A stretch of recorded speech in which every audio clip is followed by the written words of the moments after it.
All right, everybody, welcome back. Good afternoon now, and we are going to get back to draft stuff again. Got to keep cranking, got to keep grinding, can't take no breaks. We made it to April, less than 4 weeks away from the draft.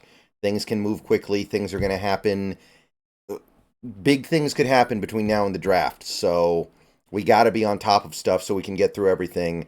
And now we're on day 3 running backs. These are running backs who I think will go sometime in the round 4 through 7 range, if at all.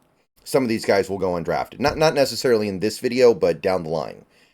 And obviously, the caliber of player that is available when you get down here is a little bit lower. But it also might be more interesting to Seahawks fans to see what's going on down here, because these are guys who you might actually be able to get realistically, right? I don't think the Seahawks are going to be circling the wagons around running backs in the first few rounds, but you get to day 3, there is kind of a need on the roster. You need somebody who's better than Sir Roderick Thompson or better than Bryant Kobach. So there may be an option here.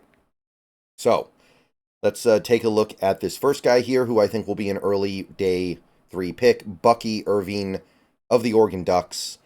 22 years old when the season starts. And we're pretty familiar with this guy because we watched him play a lot because he played for Oregon.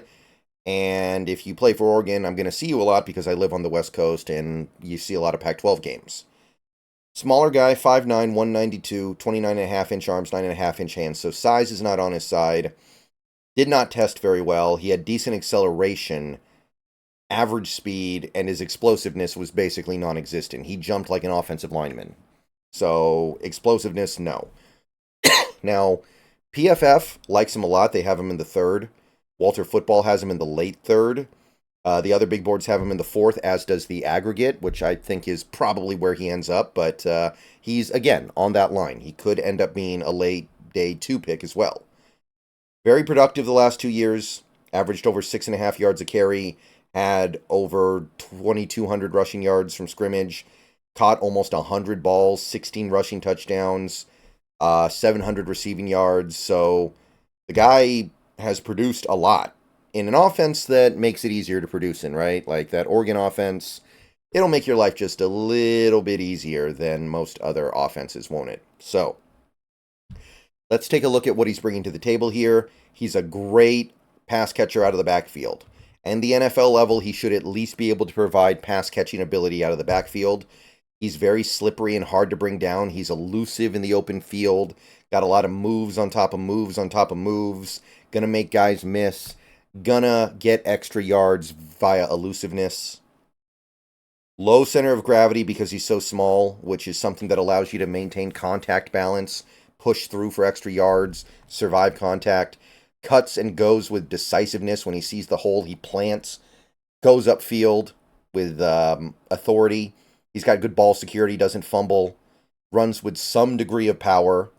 Now, I do wonder how much that's going to work in the NFL, but he is running with a little bit of pop at the collegiate level.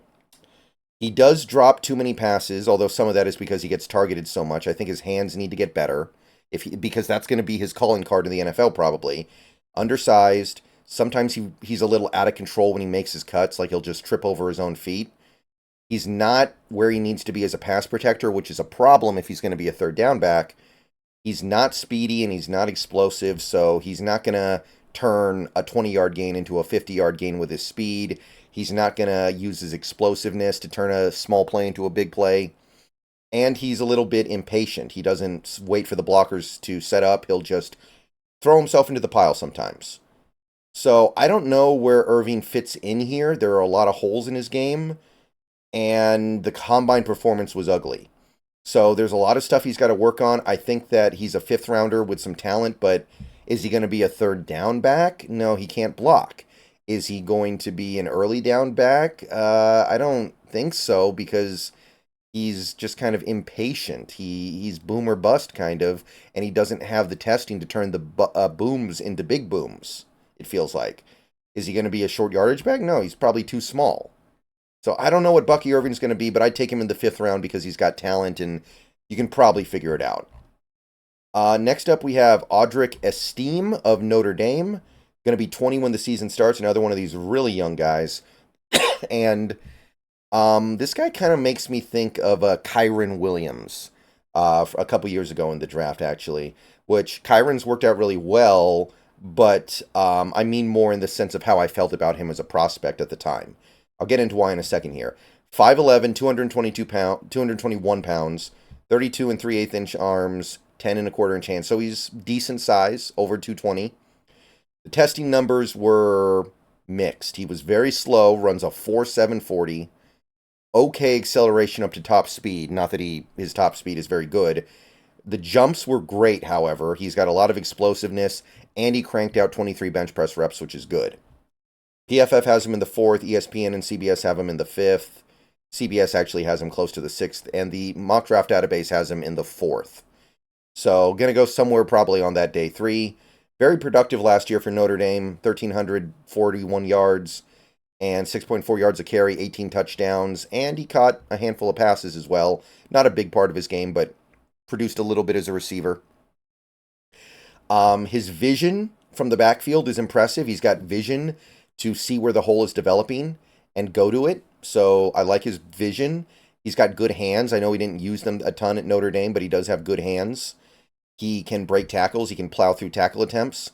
He's got a decent amount of open field elusive moves. You can see that even though he's slow, the explosiveness in his lower body allows him to make some moves to make guys miss. He's got short yardage power. He's got a nose for the end zone. Scored over 30 touchdowns over the last 2 years combined. So he feels it. Averages more than a touchdown a game. Sometimes I feel like he's a little indecisive, does a little bit of dancing, which he does have good vision, so that's something that should be able to come out of his game pretty quickly. His top end speed is very low. He's not going to make any breakaway long touchdowns here because people are just going to catch him because he's so slow. His pass protection is a work in progress, and it just kind of feels like everything happens slowly with him. Like, he's got the good vision, he's got the elusiveness, but everything feels like it's just a little bit delayed. Like he's playing with a PlayStation controller that has a bunch of latency. So I don't know. The speed with which everything happens with him is just a little bit concerning. But there's a nice mix of assorted abilities here. He could be a short yardage back because he's got power. He could be a third down back because he's got good hands. He could be an early down back if he improves his decisiveness. I don't know exactly what's going to happen here, but I have faith that it's going to be something good. At some point, he's going to find something good, something that works for him, and he's going to end up being a good NFL player. So I'd say 4th rounder. I like this guy a little bit more than Irving because I feel like he's good at so many things. He'll figure something out. Okay, one more guy for this video, one more running back here. We're going to do Will Shipley.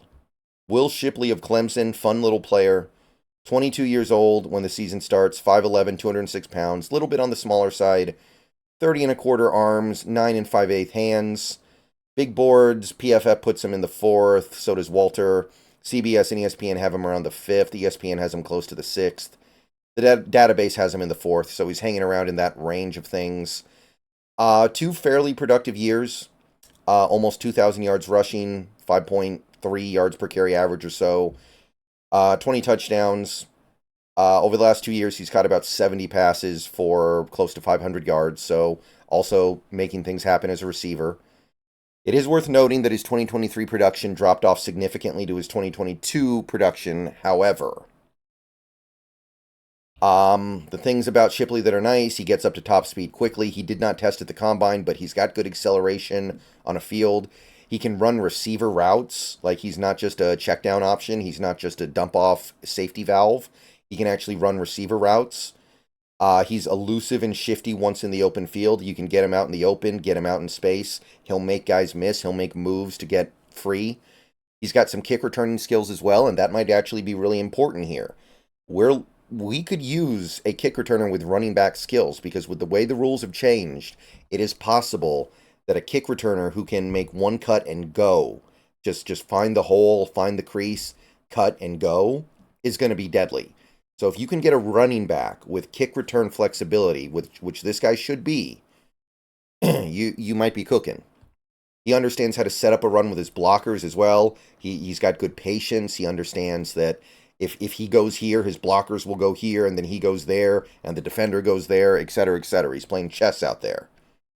So the issues doesn't have a lot of power, which you wouldn't necessarily expect because he's a little bit smaller.